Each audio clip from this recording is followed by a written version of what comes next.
A woman sits in the shadowed heat of a woven goat hair tent, clutching a newborn son to her chest. The desert dust hangs thick in the air. Begin as a holy family. They read the book of Genesis and pictured 12 righteous patriarchs, standing shoulder to shoulder in the desert sun. But they know exactly who they are. They know their mothers are legally bound to serve the women who use them as pawns. They know Jacob did not choose their mothers out of love. They inherit the quiet, simmering trauma of being born as tools, not treasures. The 12 tribes are forming, but the foundation is cracking under the weight of jealousy. And the desperate bartering for Jacob's affection is still not over, because a few days later, Reuben wanders out into the scorching heat of the wheat harvest. He finds a rare, aromatic root in the field. He brings it back to Leah, and Leah takes that plant, walks across the camp, and literally buys a night with her own husband. The plant Reuben finds in the blazing heat of the harvest field is a mandrake. In the ancient Near East, the root of this plant was believed to possess mysterious, potent properties. It was an aphrodisiac, a fertility charm, a physical key to unlocking a closed womb. Rachel wants it. She wants it so badly that she makes a transaction with her sister. She trades a night in Jacob's bed for a handful of wild roots. Leah goes out to meet Jacob as he returns from the fields at sunset. His clothes smelling of dust and sweat, she tells him directly, "You must come in to me, for I have hired you with my son's mandrakes." The transaction produces 2 more sons. They assume these men served as a pristine, noble foundation for God's chosen nation. When we hear the phrase, the 12 tribes, Leah conceives and gives birth to her 5th boy, naming him Issachar, which literally translates to a man of wages, or there is a reward. She sees him as the direct return on her investment. She conceives once more and bears a 6th son, naming him Zebulun, from a root that means to dwell with or honor. She hopes that 6 sons will finally earn her a permanent place of honor in her husband's house. Centuries later, when the tribes grow into massive clans and claim their territories in the land of Canaan, these 2 brothers are assigned territories that border each other in the fertile northern valley. And if you read the blessings Moses pronounces over them in Deuteronomy chapter 33, verse 19, a fascinating prophetic pattern emerges. They shall call the people unto the mountain. There they shall offer sacrifices of righteousness, for they shall suck of the abundance of the seas and of treasures hid in the sand. Issachar and Zebulun become the hidden providers of the nation. Zebulun settles by the coast, handling the maritime trade, managing the shipping lanes, and navigating the unpredictable waters of the Mediterranean. Issachar settles the inland valleys, working the soil, understanding the seasons, and bringing in the heavy harvests. They are not the flashy tribes. They do not produce the famous kings or the spectacular military heroes. Their strength is not in the spotlight. It is in the foundation. We think of stained glass windows, golden breastplates on high priests, and flawless spiritual giants marching in unison toward the promised land. But if you look closer, they represent the quiet, steady, enduring capacity to work the soil and navigate the seas so that the rest of the nation can survive. They are the workers whose labor funds the temple and feeds the armies. But while the sons of Leah are quietly building the material framework of the family, the favorite wife is finally about to step out from behind her mandrakes. The long years of her barrenness are ending, and the children she finally brings into the world will completely shatter the fragile balance of the camp. Rachel's womb finally opens. She holds a son, but she does not express pure gratitude. She immediately demands more. She names him Joseph, from the Hebrew Yosef, which means, may he add. She looks at the child in her arms and says out loud, "May the Lord add to me another son." The favoritism in the camp is immediate. Jacob looks at this boy and sees the only woman he actually loves. He ignores the 10 older brothers. He commissions a coat, a long, ornamented tunic with sleeves, woven with expensive, vibrant dyes. He hands it to the teenager. The older brothers watch from the dirt. The coat is not a gift. It is a target. The jealousy that poisoned the mothers now infects the sons. They grab the boy in a field. They strip the coat off his back. If you listen to the cries in the birthing tents, if you trace the betrayals, the violence, the brothers sold into slavery, and the broken vows, the expensive fabric tears. They throw him into a dry cistern. The heavy thud of a boy hitting the stone bottom echoes across the desolate landscape. They sell him to a passing caravan for 20 pieces of silver. The favored son is dragged away in chains, his bare feet bleeding in the sand, while his brothers dip his beautiful coat in the warm blood of a slaughtered goat. They hand it to their father and watch him shatter. But Rachel's desperate prayer for another son is still hanging in the air. Years later, the family is traveling. The road to Bethlehem is choked with dust. A cold, biting wind blows across the ridge. Rachel goes into heavy, agonizing labor. The midwives rush to her side. The pain is absolute. The blood stains the dry earth. She realizes she is not going to survive this. With her final breath, her lungs failing, she looks at the infant and whispers a name into the wind. Benoni, son of my sorrow. Her eyes close. She dies on the side of the road. Jacob buries the only woman he ever truly wanted under a pillar of stone. But he steps forward. He looks at the boy wrapped in bloody cloths. He refuses the name of tragedy. He overrides her dying breath. He renames him Benjamin, son of the right hand, a title of strength, a title of unyielding authority. The family is finally complete. 12 sons, 12 heavy wooden staffs, a clan born from rivalry, manipulation, deep-seated jealousy. If you look at the actual Hebrew roots of the names screamed out into the desert night, you start to see something, the sanitized reading, and the blood of a dying mother on a dirt road. They will lie. They will murder. They will sell their own flesh into slavery. These are not 12 perfect patriarchs. They are 12 open wounds. And yet, if you fast forward past the desert wanderings, past the kings, past the exile, and past the cross, the biblical story ends with a stunning architectural detail. The last book of the Bible opens a door into eternity. A man named John stands on an island in the Mediterranean, staring at a vision of the end of all things. He sees a massive, glowing city descending from the sky, and when he looks closely at the walls of the New Jerusalem, he sees something that should be impossible. John stands on the rocky coast of Patmos. The Aegean Sea crashes against the cold stone behind him. He is old, exiled, and recording a vision of the cosmos finally made right. He sees a city descending from heaven. The walls are constructed of pure jasper, shining like polished glass in a place with no sun. But the detail that changes everything is at the perimeter. The city has 12 massive gates carved from single, solid pearls, and engraved deep into the luminous surface of every single gate is a name.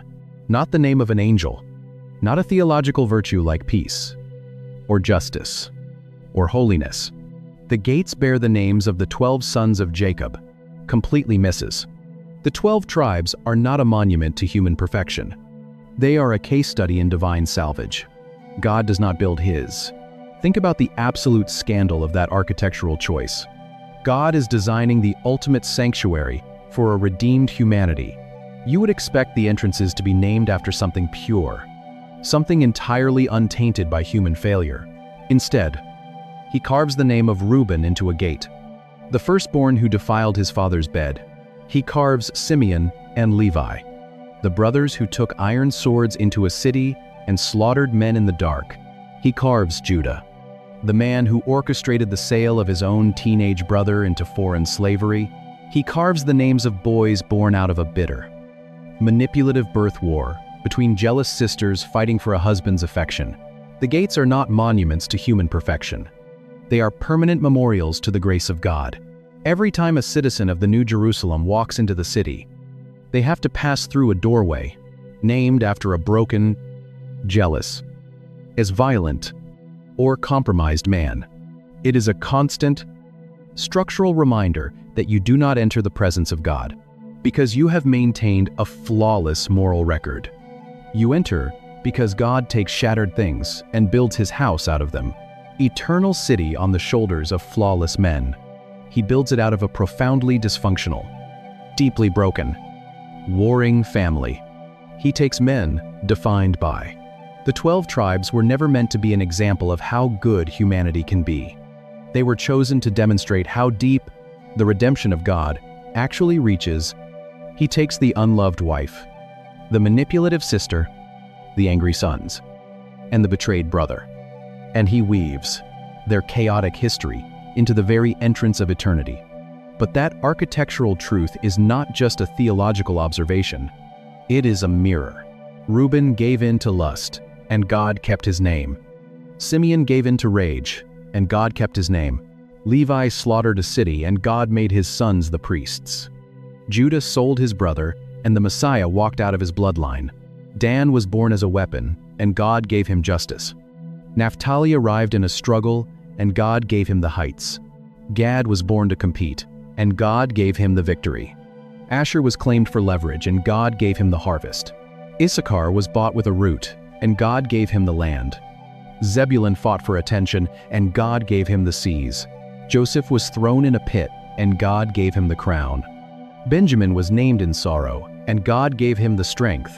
12 broken men, 12 names, one eternal city. But maybe the part that stays with me most is Leah. Jealousy, rage, and profound moral failure. And he weaves them into a redemptive arc that spans the entirety of human history. These 12 sons will become the unloved wife, sitting on a cold stone floor, sweating in the desert heat, giving birth to sons just to beg for a man's attention. She had no idea she was not just naming babies. She was naming the architecture of heaven.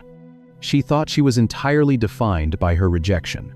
But her desperate surrender, her yada, became the very doorway the Savior of the world walked through.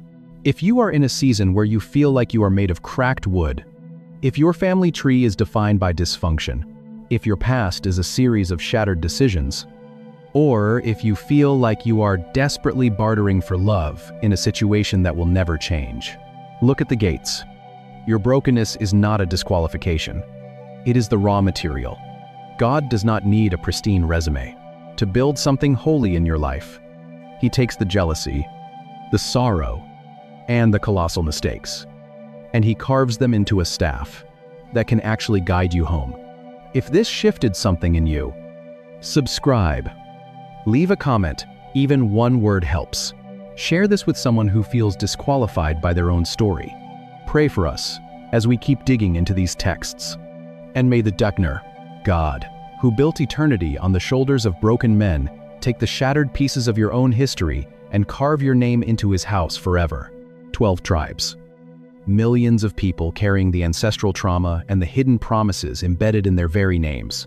To feel the weight of this story, you have to strip away the Sunday school illustrations. You have to step into the dirt. You have to trace the bloodlines and understand what catching the slanting afternoon light.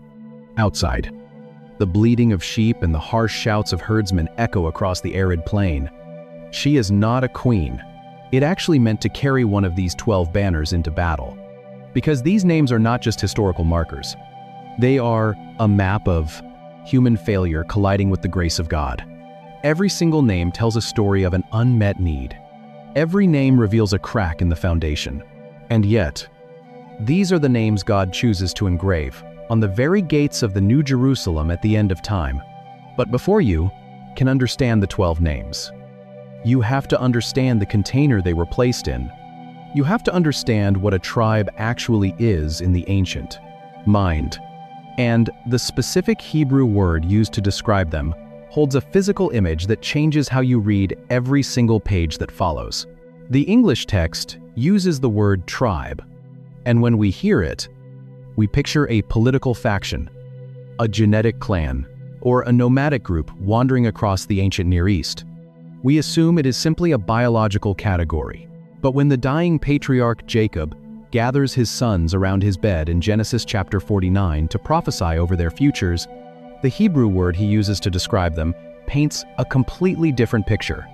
The word translated as tribe in your Bible is the Hebrew noun shevet. It appears hundreds of times in the Old Testament. And its primary meaning has nothing to do with genetics or politics. Shevet literally means a rod. She is not a matriarch wrapped in unblemished virtue. She is Leah, a woman trapped in a marriage where she is tolerated, but fundamentally unwanted. A staff. It is a heavy wooden branch torn from a living tree, stripped of its leaves, smoothed by calloused hands, and used by a shepherd to guide the sheep or beat back the wolves. It is the exact same word David uses in Psalm 23, when he writes the most famous poem in history, "Thy rod and thy staff. They comfort me." That rod is a shevet. That physical image changes everything about how you read the rest of the biblical narrative. A tribe is not a random collection of families. It is a weapon in the hand of a shepherd. God is not just populating a desert with random descendants. He is carving 12 distinct staffs, each with a different weight, a different curve, and a different purpose for the work he is going to do in the world. But to get the wood, a tree has to be cut. And the cutting begins with the unloved wife. Leah is the root of the first 4 staffs, and the names she gives her first 3 boys are not majestic titles. They are the agonizing diary entries of a neglected woman begging to be seen. Every time she goes into labor, she hopes this child will be the one to finally fix her broken home. The stone floor of the tent is cold. The midwife washes away the blood. Leah holds up a squalling infant and names him Reuben, meaning, look, a son. She is telling the camp. She wakes up every single morning knowing her husband prefers her younger sister. She looks down at the child in her arms. Look at my value. But Jacob remains distant, so the pain deepens. She bears a second son and names him Simeon, from the root Shama, meaning to hear. She is saying out loud, God heard that I am hated. She bears a third son, and you can feel the absolute desperation peaking. She names him Levi, from the root lava, meaning to be joined or attached. She looks at the boy and declares, now my husband will be attached to me. Look, here, attach. These are not the triumphant declarations of a holy matriarch. They are the pleas of a woman trying to build a marriage out of childbirth. She thinks she is just trying to win a husband's affection. She has no idea she is naming the men who will define the moral trajectory of a nation. Because Reuben, Simeon, and Levi will not bring peace to Jacob's tent. They will bring a violence that almost wipes the family off the map entirely. A son walks into his father's tent. The air is thick with arrogance and the stifling heat of the day. Reuben looks at Bilhah, his father's concubine. He takes her. He defiles the bed. He strips away his own birthright in a single afternoon of lust. He thinks he is asserting dominance over the camp. He is actually erasing his own future. Simeon grabs a sword. Levi follows him.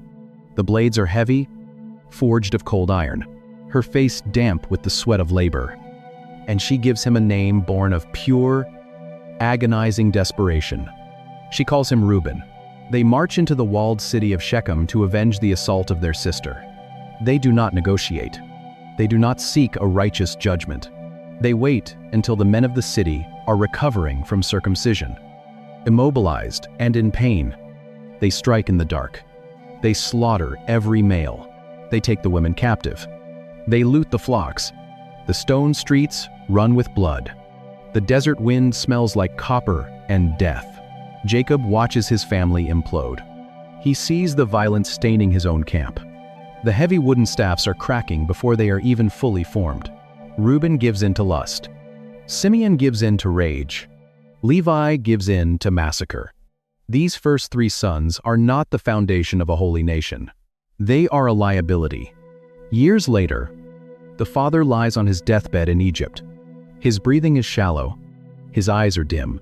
The air in the room is heavy with anticipation. He gathers his boys around the mattress to pronounce their final destinies. He looks at his firstborn.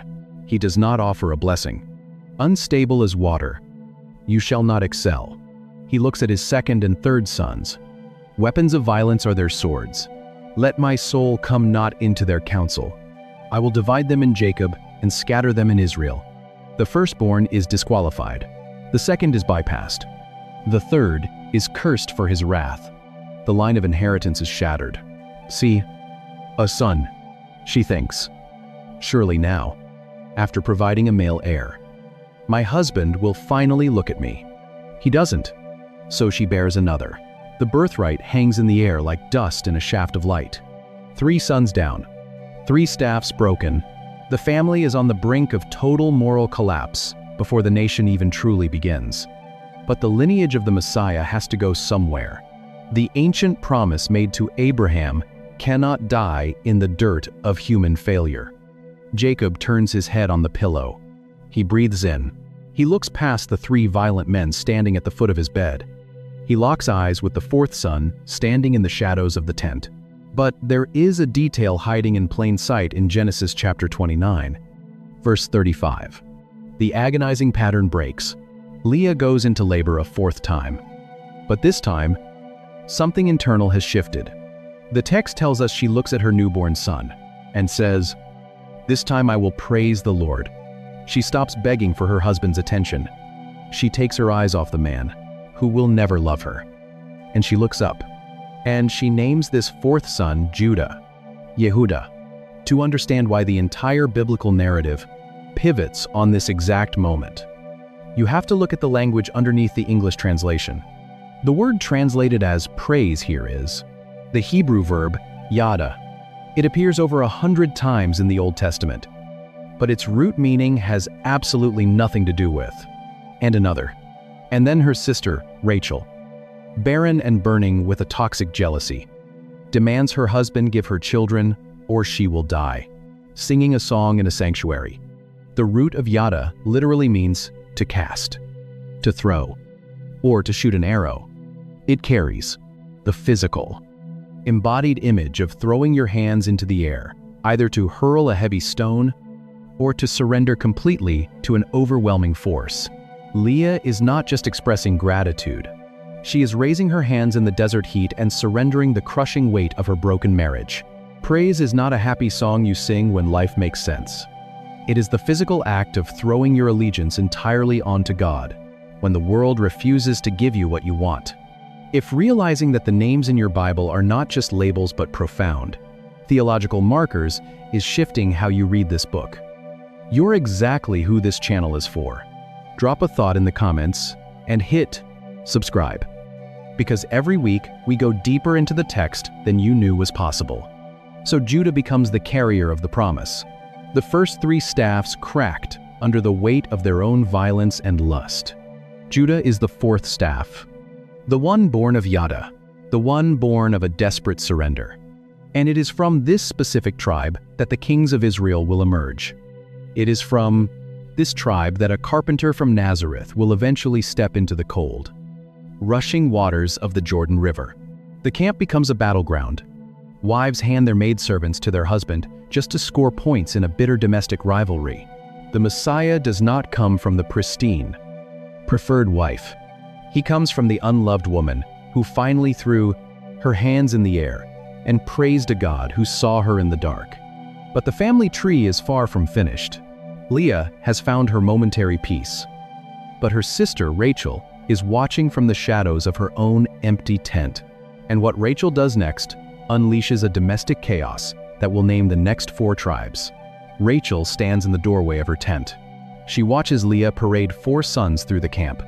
The heat of the desert afternoon presses down like a physical weight. Her arms are empty. Her womb is silent. The jealousy twists in her chest like a rusted blade. She storms into Jacob's presence. She demands children. She threatens to die. Jacob's anger burns. He throws the blame back at her. The patriarch and his favorite wife are screaming at each other in the dirt. So Rachel makes a desperate, calculating move. She takes Bilhah, her personal maidservant. She hands her to Jacob as a surrogate. The strategy is ancient, legal, and utterly ruthless. The servant will go into the darkness of the tent. She will bear the physical agony of labor. What follows is a brutal, decades-long birth war fought with infant sons as the ammunition. Most people assume the 12 tribes of Israel but she will give birth on Rachel's knees. And Rachel will claim the legal right to the child. Bilha conceives. A son is born. Rachel seizes the boy. She names him Dan. God has judged. Bilhah conceives again. A second son is born. Rachel takes him. She names him Naphtali. My wrestling. She is not raising a family. She is fighting a war. She is using human lives as ammunition against her own sister. Leah watches from across the camp. She realizes her own childbearing has stopped. The panic sets in. The rivalry flares. She refuses to lose her advantage. She takes her own maidservant, Zilpah, and pushes her into Jacob's tent. The birth war accelerates. Zilpah conceives. A boy arrives. Leah names him Gad. Good fortune. Zilpah conceives again. Another boy arrives. Leah names him Asher. Happy. 4 boys, born to servants. 4 staffs carved from the wood of leverage and manipulation. These names are not the markers of a holy covenant. They are the scorecards of a bitter domestic war. Dan is the judgment. Naphtali is the struggle. Gad is the troop. Asher is the forced smile of victory. Imagine growing up in this camp. The boys play in the dust outside the tents. The smell of roasted mutton and wood smoke fills the air.